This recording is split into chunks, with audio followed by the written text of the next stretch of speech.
Chers téléspectateurs, bonsoir et bienvenue sur Congo d'Excellence. Bienvenue sur Congo d'Excellence, l'émission qui a la volonté de vous rendre meilleur.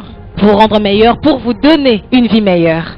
On vous l'a déjà dit, on vous le répète, c'est tellement important. Congo d'Excellence vous armer des valeurs, des bonnes valeurs qui feront de vous, demain, les artisans de nouvelles performances nationales et de l'émergence de la République démocratique du Congo aux horizons de 2030.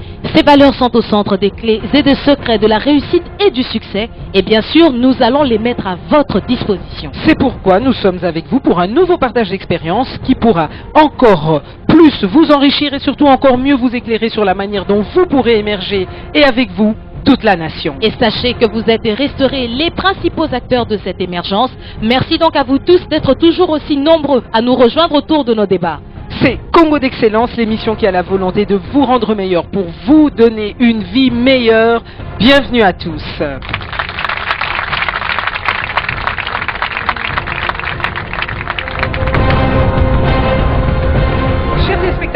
Bonsoir, bienvenue sur le plateau de Congo d'Excellence et comme vous le voyez nous avons récidivé Christelle puisque nous sommes à nouveau sur la place des évolués. C'était tellement agréable la dernière fois que nous nous sommes dit pourquoi pas. Et bien évidemment nous sommes ici en compagnie de nouveaux intervenants que nous avons sélectionnés, intervenants qui se sont tout de suite retrouvés très à l'aise ici même sur la place des évolués, une place qui vous le savez devient de plus en plus un véritable site touristique de la ville de Kinshasa, Nathalie. Eh bien nous saluons ces intervenants et nous n'oublions pas de saluer notre très cher et surtout très fidèle public. Soyez les bienvenus.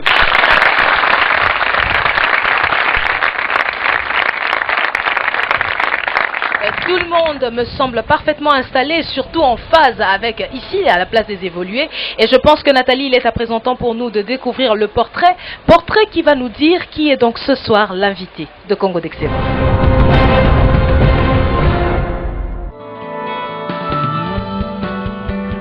Dieudonné Kassembo est né à Kabinda le 14 septembre 1960 dans une famille de 7 enfants, dont 3 garçons et 4 filles. Son père était agent à la régie des eaux. Il est aujourd'hui marié et père de 7 enfants. À l'âge de 2 ans, sa famille s'installe à Kinshasa. Il aura l'occasion d'étudier dans de bonnes écoles, notamment chez les prêtres. Depuis son enfance, de confession catholique, il a toujours été un fervent croyant. Il a même pensé, nous dit-il, à devenir prêtre. Il est donc naturellement aujourd'hui très empreint des valeurs chrétiennes. À côté de cela, il a découvert assez tôt qu'il avait le sens du business dans le sang et le goût du travail. À 15 ans, il part vivre à Goma avec son oncle. Il y restera 2 années qu'il va passer à travailler à l'économat du peuple. Là, il va commencer un business de vente de poules. Après cet épisode, il reviendra étudier à Kinshasa pour finir ses humanités à l'Institut Lumumba. Après l'école, il repart travailler avec son oncle, cette fois-ci au Katanga, à Kisenyi Manganèse. Apprécié pour son travail, son oncle aura difficile à le laisser partir parce qu'il était un très bon élément. Mais Dieudonné souhaitait absolument faire ses études supérieures. Il reviendra ainsi à Kinshasa pour étudier à l'Institut supérieur de commerce.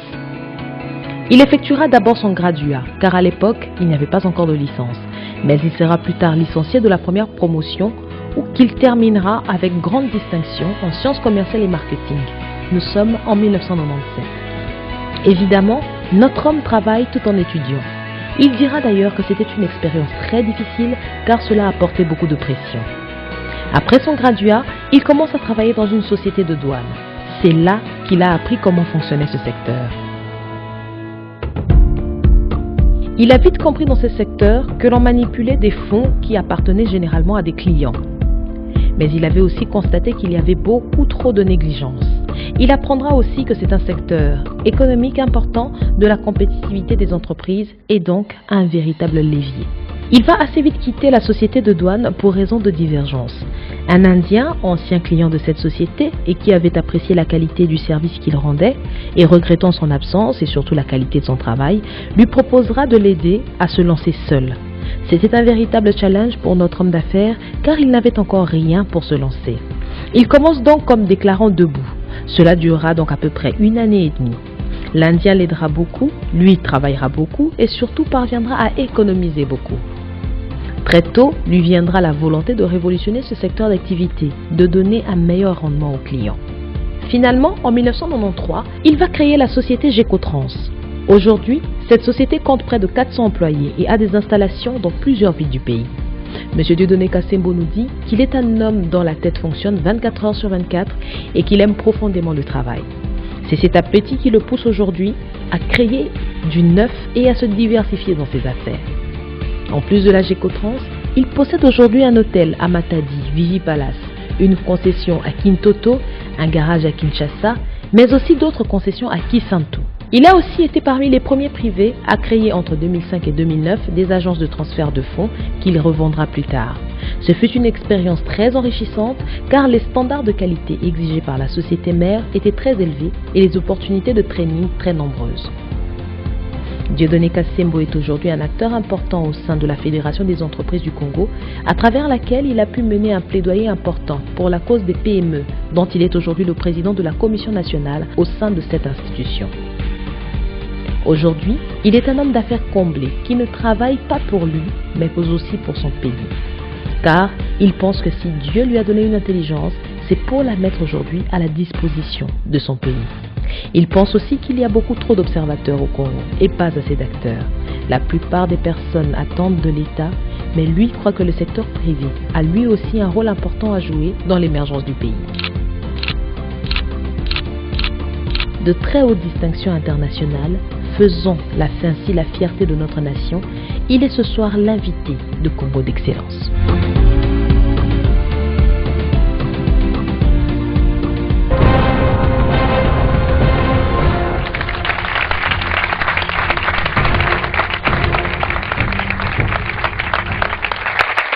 Eh bien, Monsieur Dieudonné Niembo Kassembo, soyez le bienvenu sur le plateau de Congo d'Excellence. Merci beaucoup, Nathalie. Voilà, Monsieur Dieudonné, merci encore d'avoir fait le déplacement et c'est un véritable plaisir que de vous avoir rencontré, mais surtout d'avoir pu vous déplacer pour venir ici afin de vous soumettre justement à cette émission. Merci à vous. Alors, vous l'avez vu, on a tenté dans ce portrait de décrire l'homme singulier que vous êtes. Alors dites-moi, qu'est-ce qui vous rend le plus unique? Je pense que c'est le travail. Le travail?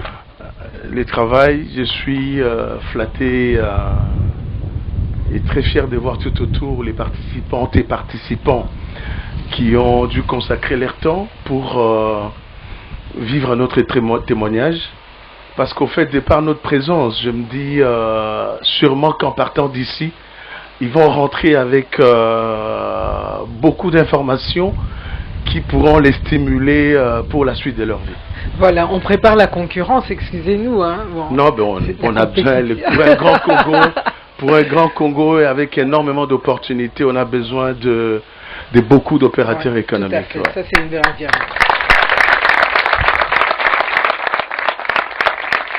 Et c'est pas encore la série de questions, mais juste une petite pour commencer. Selon vous, Monsieur Kassembo, pourquoi croyez-vous qu'on vous ait invité sur ce plateau?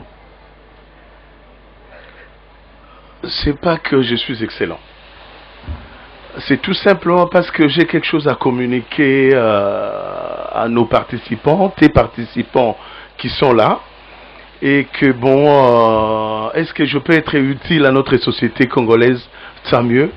Et de par ma position de président national des petites et moyennes entreprises, je voudrais voir demain qu'il y ait énormément d'opérateurs économiques locaux. Voilà.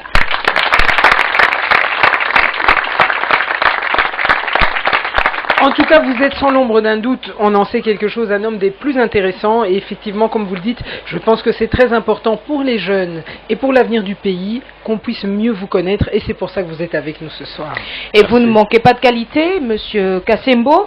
Nous allons donc passer certaines d'entre elles au microscope pour justement permettre à cette jeunesse qui est appelée demain à vous remplacer, pourquoi pas, afin de pouvoir tirer le meilleur de vos enseignements. Nous allons donc directement entamer le premier thème de cette émission ainsi que la première série de questions. Tout à fait, Christelle. Et donc nous commençons par, nous allons décrypter votre attitude face au travail. Alors, Monsieur Dieudonné Kassembo, la réussite, la vôtre notamment, puisque c'est d'elle que nous allons parler ce soir, elle repose tout d'abord sur le travail et surtout sur l'attitude que nous avons face au travail. Et si vous êtes parmi nous aujourd'hui, c'est évidemment parce que vous êtes un véritable modèle en termes de travail, Nathalie. Tout à fait, tout à fait. En vous observant, on arrive justement très bien à comprendre quelle est l'attitude qu'il faut avoir face au travail si l'on veut réussir. Et donc j'invite évidemment tous nos téléspectateurs dès maintenant à commencer à prendre des notes. Alors Nathalie, on va donner les ingrédients qu'il faut pour réussir et surtout les ingrédients qui doivent accompagner un travail. Donc il nous faut tout d'abord...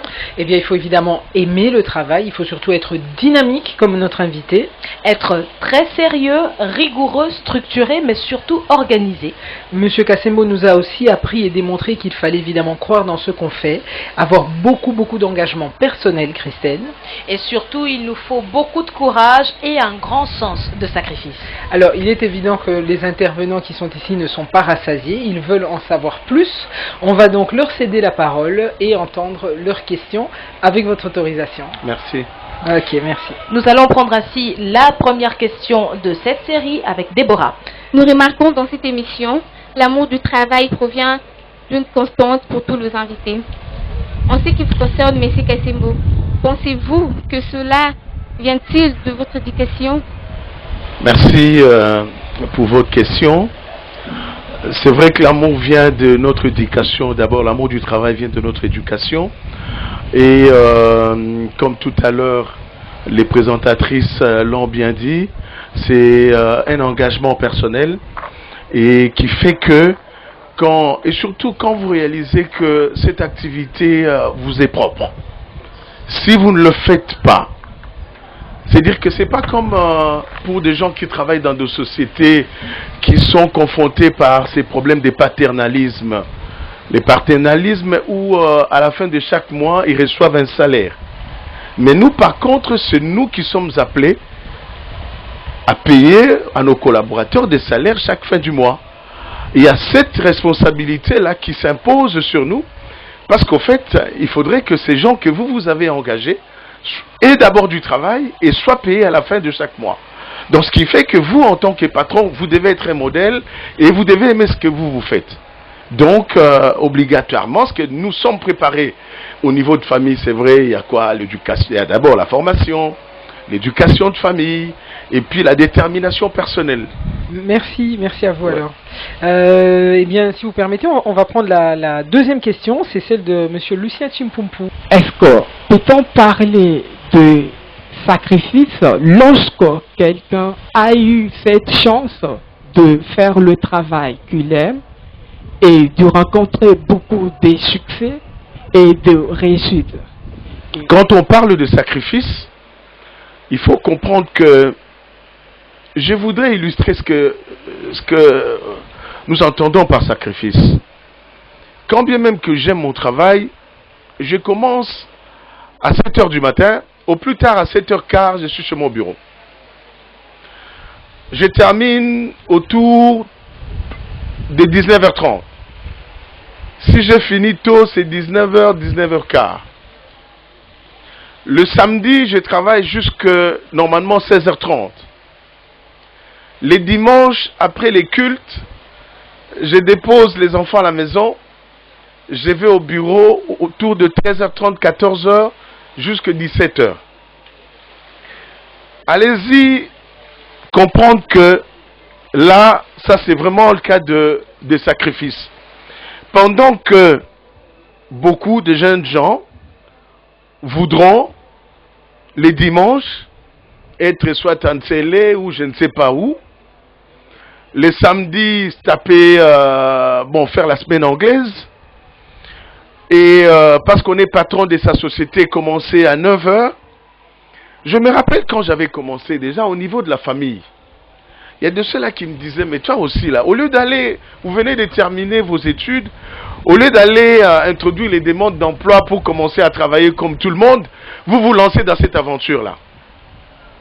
Je croyais, et j'étais préparé par rapport à ce que je m'engageais de faire, et j'étais sûr. Mais c'est vrai, c'est pas que j'étais sûr que j'allais être ce que je suis, parce qu'en fait c'est au fur et à mesure qu'on évolue. Et puis après c'est quoi? Est-ce que là, c'est profond quand même. Hein, c'est profond. Je voudrais que les amis qui sont là comprennent que par moments, je fais des choses, je considère que je ne m'appartiens plus. Je considère que j'appartiens à ces pays. Je suis un patrimoine de ces pays. Les niveaux que j'atteins aujourd'hui, je ne dois plus disparaître. C'est dire que je suis obligé à ce que demain, que je continue, je sois un modèle pour vous qui êtes là. C'est dire que, merci, c'est dire que les gens suivent par exemple à la télé, ils voient Bill Gates, ils croient que c'est facile. Je vous donne un autre cas de sacrifice. Il s'est fait que moi je suis entre deux avions. Ce n'est pas par plaisir que je voyage. Parce que pour des gens qui s'engagent dans les affaires, ils doivent comprendre que le monde, la vie des affaires, c'est un cycle. Pendant que là je parle maintenant, j'ai des affaires que je gère à court terme. On doit entrevoir et projeter déjà des affaires à moyen terme, lesquelles deviendront des courts termes. Quand bien même qu'on aura fidélisé les affaires qu'on fait à court terme, et on projette aussi les affaires à long terme. Et le long terme deviendra moyen, les moyens deviendra court, et les courts, si vous les avez bien gérés, vous les fidélisez, vous continuez, et sinon, par caprice de certains clients, est-ce qu'ils vont disparaître avec autant de mal au cœur? Mais donc vous comprenez ces cycles-là. Ce qui veut dire que pendant que vous avez des affaires maintenant, vous devez déjà vous mettre à projeter d'autres affaires. Et nous allons prendre la troisième question, celle de Grâce. D'après votre expérience personnelle, comment peut-on faire après de longues périodes d'une activité, notamment due au chômage, pour être à la fois dynamique et efficace? Merci. C'est vrai que bon, dans un pays où beaucoup de gens sont au chômage, c'est pas facile d'être dynamique, ça demande de l'entraînement. Ouais, c'est dire que je commencerai d'abord par vous jeter des fleurs.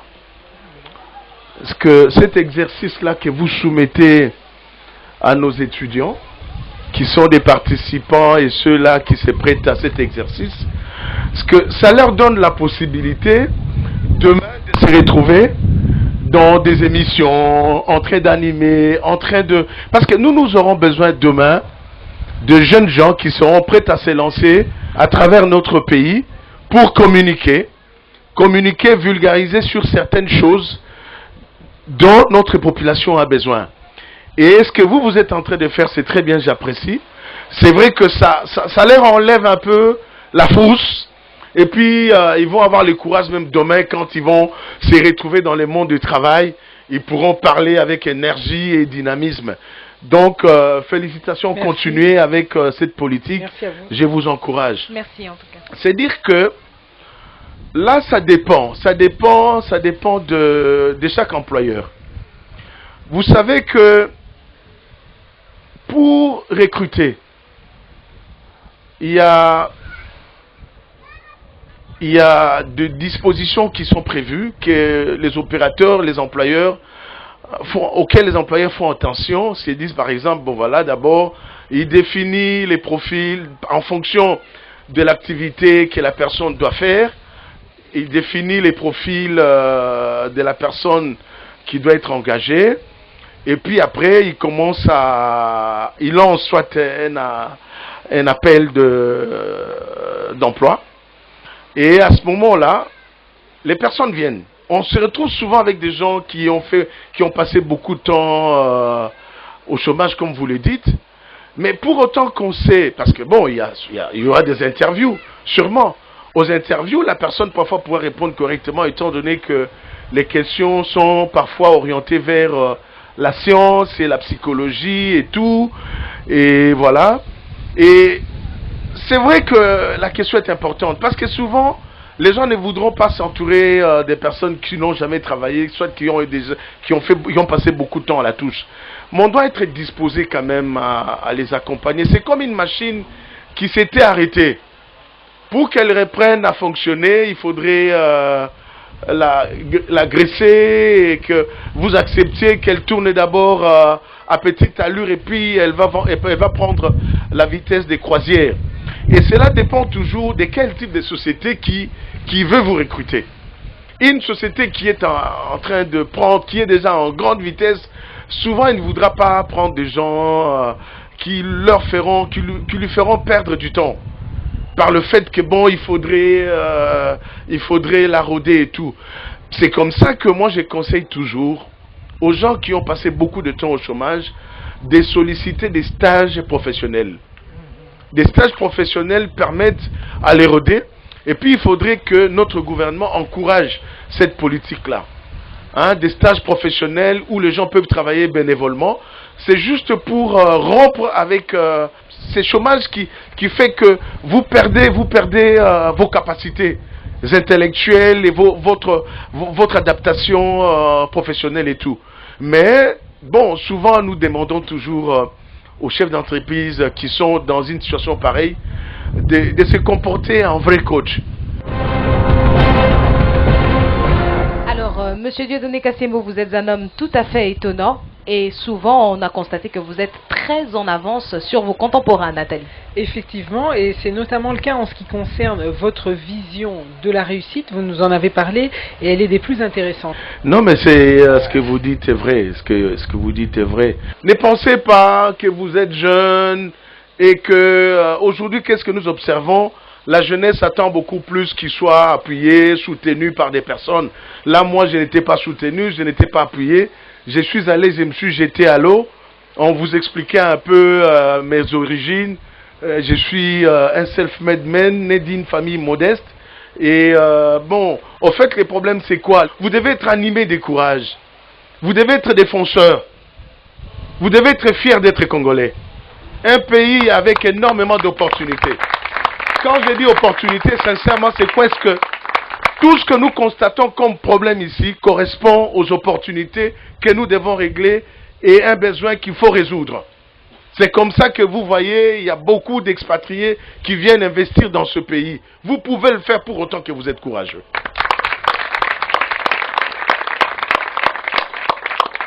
Et voilà Nathalie, je pense que ce discours est justement une illustration que nous allons suivre tout à l'heure. Il s'agit donc d'une vision noble que vous avez de la réussite, et bien sûr noble avec un grand N. Je vais ainsi vous demander de suivre cet élément illustratif.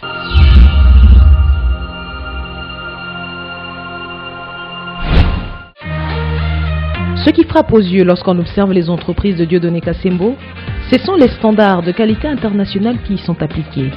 Que ce soit en termes d'infrastructure, d'organisation, du personnel ou encore des services, tout transpire de cette volonté de s'aligner à un niveau international. Ce résultat est le fruit d'une philosophie exceptionnelle de la réussite.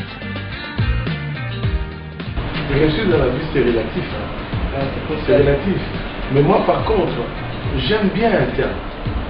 J'aime bien un terme. Moi, j'aime bien un terme. C'est ce que les gens, les économistes appellent le gain intangible. Le gain intangible, c'est un plaisir qu'on se donne, une satisfaction qu'on se donne par le fait d'avoir bien fait quelque chose. L'argent, c'est bien, on peut avoir l'argent, c'est quoi? Mais le gain intangible, c'est un gain qui est immatériel. C'est la satisfaction intérieure.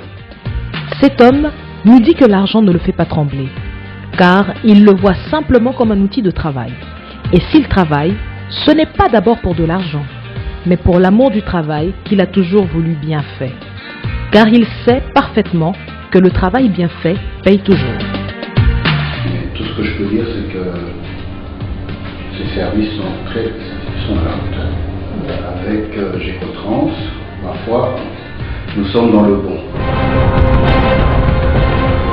Alors, il est clair que la réussite dans les affaires repose aussi sur des qualités d'ordre plus intellectuel, plus stratégique. Et bien sûr, là, nous faisons référence, Monsieur Dieudonné Kassembo, à votre capacité à transformer justement les problèmes que vous rencontrez en des véritables opportunités. Effectivement, mais ça repose aussi sur une importante capacité à prendre des risques, mais attention, des risques quand même en ayant une certaine rationalité, un certain pragmatisme, on pourrait dire une intelligence logique, Christelle. Et pour en savoir un peu plus, justement, on va passer la parole à nos jeunes intervenants sur autorisation de Monsieur Dieudonné Kassembo, bien entendu. Monsieur Dieudonné, pouvez-vous nous démontrer par une expérience personnelle comment gérer avec succès une prise de risque? Et quelles sont les stratégies prudentielles que vous mettez en œuvre? Merci, messieurs. Il faut avoir un objectif réel. C'est l'objet de votre existence. Il y a des gens qui créent une société sans objet. Et puis, il y a un autre secret. Il y a un autre secret. D'ailleurs, même biblique encore. À Dieu ce qui est à Dieu, et à César ce qui est à César. Il y a des gens qui font des affaires. Ils ne veulent pas payer l'impôt et les taxes. Parfois, ils payent le dîme. Ils payent le dîme, mais ils ne payent pas l'impôt et les taxes. Non. Pour que réellement vous puissiez être bénis, il faudrait qu'en plus que vous payez le dîme, que vous sachiez aussi payer l'impôt et les taxes. Parce que c'est comme ça qu'on va vous faire le route. Vous savez, moi, je vais vous dire une chose, je suis fier. Je suis fier de me dire que je suis opérateur économique. Cela veut dire que quand on paye les fonctionnaires, quand on paye le militaire, quand on arrange les routes, quand on construit les hôpitaux, c'est avec l'argent que moi je paye, dont les impôts et les taxes.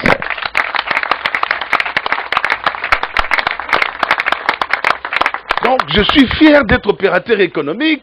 Je suis quelqu'un qui permet à mon pays de fonctionner. Merci à vous. Nous allons à présent prendre la question de Ruth.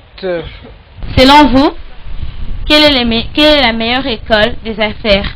La vie et ses expériences pratiques ou le banc de classe et ses leçons théoriques? Moi, je pense qu'il faudrait combiner les deux. Il faudrait combiner la théorie avec la pratique. Cela ne veut pas dire que quand on n'a pas étudié, on ne peut pas faire les affaires non plus. Quand on n'a pas étudié, on peut être autodidacte.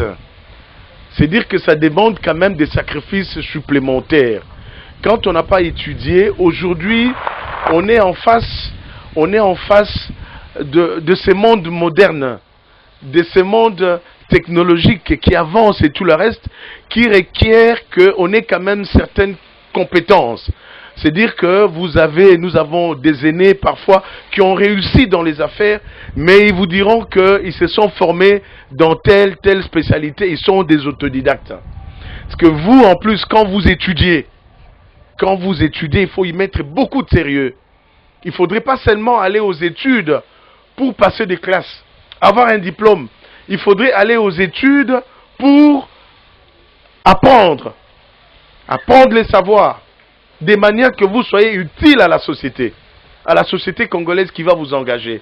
Et vous allez comprendre que dans la vie professionnelle, c'est pas que quand un problème se pose, vous allez recourir aux notes. Automatiquement, vous devez sortir, n'est-ce pas, ce que vous avez appris pendant vos études. C'est ça l'intellectuel. Vous sortez ce qui reste. Après avoir tout oublié, quelque chose qui reste quand même. Cela veut dire que c'est ça, ce dont nous avons besoin dans la vie professionnelle. Mais nous voudrons quand même toucher un mot aussi, ce que dans la formation, notre souci a toujours été qu'on essaie un peu d'améliorer les programmes de formation au niveau de la base. Pour qu'on mette dans l'esprit de la jeunesse l'esprit entrepreneurial. Parce que déjà, dès les bas âges, la jeunesse sache que je peux me lancer dans les affaires. Parce que la plupart des jeunes pensent toujours j'ai l'honneur de. Non. C'est-à-dire il faut savoir comprendre que je peux m'engager dans les affaires. Savoir s'engager dans les affaires, c'est une détermination qu'on acquiert déjà. On s'est dit je veux, parce que j'observe, je constate que le besoin est là. Et vous allez vous y mettre. Donc vous comprenez, vous devez lier la théorie à la pratique et vous serez beaucoup plus à l'aise. Parce que vous aurez des arguments pour justifier ce que vous êtes en train de proposer. Merci à vous en tout cas pour cet éclaircissement.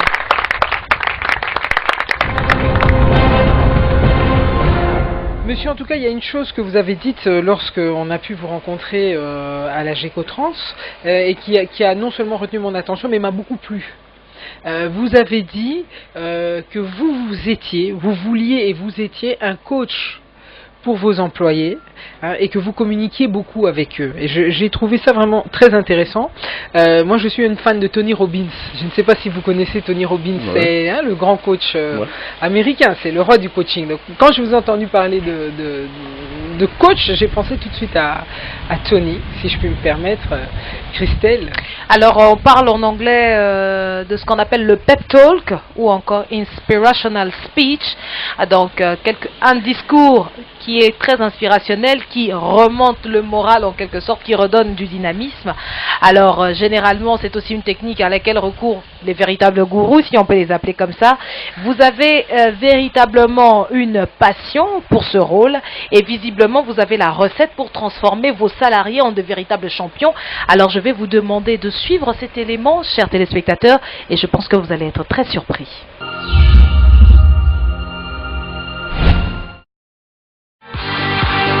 L'humanisme chrétien qui caractérise Dieudonné Kassembo fait de lui un grand leader d'hommes, capable de rendre les individus performants. L'ambiance dans le réfectoire de la Gécotrans est absolument chaleureuse et fraternelle. On n'y trouve d'ailleurs pas de place spéciale pour le chef. Cette philosophie humaine est très motivante pour ses employés qui, en retour, lui offrent un travail de qualité au bénéfice des clients ainsi que de l'entreprise. Nous sommes tous ici comme une famille. Nous ne voyons pas trop les relations par rapport à la hiérarchie. Aux preuves, nous pouvons être dans la même table, nous sommes avec d'autres agents. Ça se passe très bien chez la Gécotrans parce qu'on a un patron qui est, je ne sais pas comment je peux m'exprimer, donc je manque même des mots. Il est très sympa. Monsieur Kassembo, le coach, comme on l'appelle, moi personnellement, je suis un pur produit de Monsieur Kassembo parce que je viens d'une autre branche. Je suis le journaliste de la communication, je me suis retrouvée commerciale et je venais de la maison. Donc tout ce que j'ai fait, tout ce que j'ai appris, c'est lui qui m'a appris. Bienvenue de retour sur ce plateau de Congo d'Excellence et je rappelle que nous avons donc comme invité ce soir Monsieur Dieudonné Kassembo, chef d'entreprise. Et donc Monsieur Dieudonné, si l'on veut décrire justement le monde des affaires comme une eau trouble pleine de requins, vous ne l'entendez pas de cette oreille apparemment. Effectivement, il n'y a pour vous aucune raison que votre éthique humaine, que vous tenez de vos valeurs chrétiennes, ne continue pas de diriger votre vie, même dans ces domaines. Ainsi donc, vous considérez qu'il est capital d'avoir le sens de responsabilité vis-à-vis de ses clients comme vis-à-vis de son personnel. Et puis vous croyez profondément dans le pouvoir de la sincérité. Et vous ne pouvez envisager faire les choses autrement qu'avec sérieux et beaucoup de crédibilité. Eh bien Christelle, le tableau est posé. Et nous pouvons donc passer aux questions de nos intervenants. Alors la première question est celle d'Alexis. Selon vous, qui doit être un responsable vis-à-vis de son personnel? Vis-à-vis de son personnel, d'abord, il y a beaucoup de responsabilités là-dessus par rapport à votre question qui rentre un peu dans la philosophie comme vous la faites aux études. C'est dire que le patron qui connaît l'objet de sa société doit être un modèle. C'est comme un papa dans la famille. Un papa dans la famille, quand il n'a plus de pouvoir, c'est fini, son autorité est partie. C'est dire qu'aujourd'hui, par modèle, c'est quoi? Le patron lui-même doit bien connaître le travail qu'il est en train de soumettre aux collaborateurs de faire. Parce qu'à ce moment-là, il méritera respect de ses collaborateurs. Et puis, de temps en temps, il sait les appeler dans une gestion participative pour leur montrer ce qu'il attendait d'eux et ce qu'ils doivent faire pour qu'ils puissent s'améliorer. Et après, ensemble, le féliciter quand ils l'ont bien fait, comme aussi le reprocher méthodiquement quand ils l'ont mal fait. Et tout ça, ça doit se faire dans l'amour. Dans l'amour, parce qu'en fait, vous savez, aujourd'hui, nous tous, nous regardons vers le résultat. Pour l'atteindre, il faudrait que nous tous nous regardions vers la même direction. Or, si les gens réfléchissent, chacun dans son sens, ça serait dommage quand même. Donc, il faudrait que, d'abord, les patrons considèrent, aient de la considération vis-à-vis de ses collaborateurs. C'est vrai qu'il attend qu'on le respecte, mais ce n'est pas pour autant que ses collaborateurs doivent avoir peur de lui. Ah, on l'a vu dans le reportage, hein, dans le réfectoire, il n'y a pas de place pour le chef. Voilà, il n'y a pas de place ça. spéciale, vous êtes avec tout le monde. Donc voilà, c'était un peu ça ce que nos amis pourront voir dans les images qui suivront, c'est dire que nous avons mis en place un réfectoire et où nous mangeons je mange avec mes collaborateurs. Il n'y a pas de place pour les patrons, il n'y a pas de verre pour les patrons, il n'y a pas d'assiette pour le patron. C'est dire qu'ils viennent se mettre à côté de moi et il n'y a pas de questions taboues. Donc, je mets mes collaborateurs en confiance. Et là, au moins, je suis sûr du résultat que j'attends de ces collaborateurs-là. C'est très primordial et capital. C'est pourquoi les Anglais réussissent. Les Anglais ont un système de gestion nettement différent de nous autres. Les Anglais, vous ne saurez pas que celui-là, c'est les patrons ou comment et tout ça. Nous, ici, on est trop lourd. On est trop lourd. Ce qui fait qu'on est entouré de beaucoup de tabous tout autour. C'est comme ça que, le résultat des anglophones est toujours différent bon, en fait, c'est pas que je critique les francophones, nous sommes francophones, mais je vais tout simplement attirer notre attention par rapport à votre question. Merci. Nous passons à présent la parole à votre homonyme que nous avons sur ce plateau. Il s'agit donc de Dieudonné. On dit souvent que la tricherie rapporte plus que l'honnêteté et on les constate d'ailleurs dans la vie courante. Comment cela fait-il selon vous? En fait, c'est... je ne sais pas, hein, cette théorie-là vient d'où? Sinon, c'est un constat. C'est un constat. Mais moi, je voudrais que vous l'enleviez de votre tête. On ne réussit pas dans la tricherie. Bon, peut-être sur à très court terme, les gens pensent qu'on peut réussir dans la tricherie. Mais moi, par contre, le conseil que je vais vous donner, il faudrait souffrir. Il faudrait souffrir. Il faudrait suer. Ouais, parce que on a vu des gens. Merci. Non, on ne réussit pas dans la tricherie. On a comme l'impression que la personne qui a volé. D'ailleurs, on dit les biens mal acquis ne profitent pas. On a vu les gens qui ont eu à piller des gens, les gens qui ont eu à piller des sociétés. Mais ils font pas long feu, hein. Ils font pas long feu.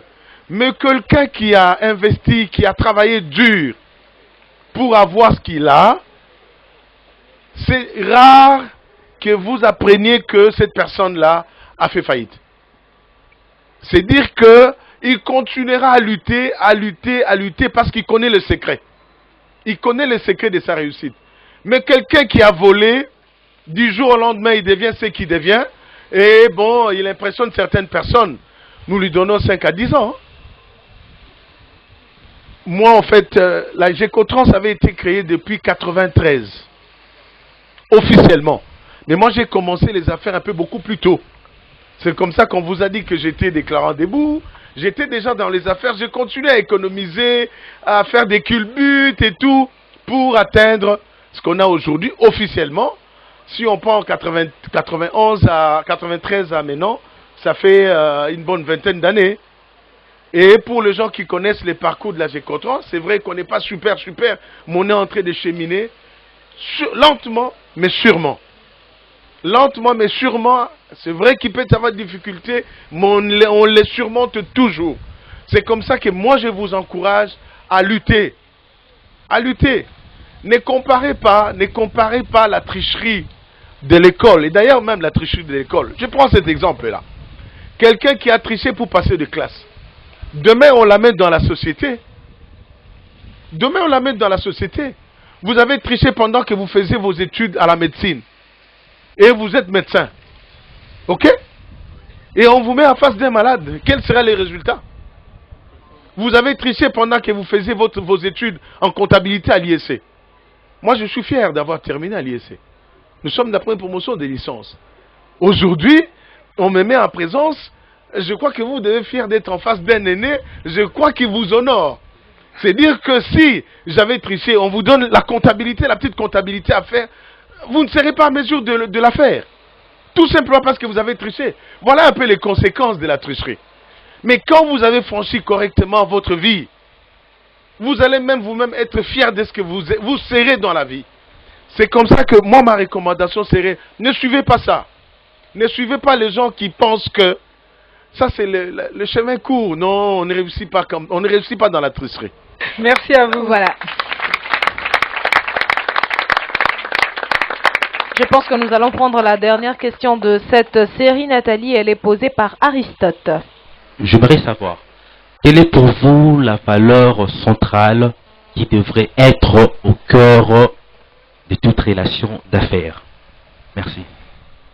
La valeur centrale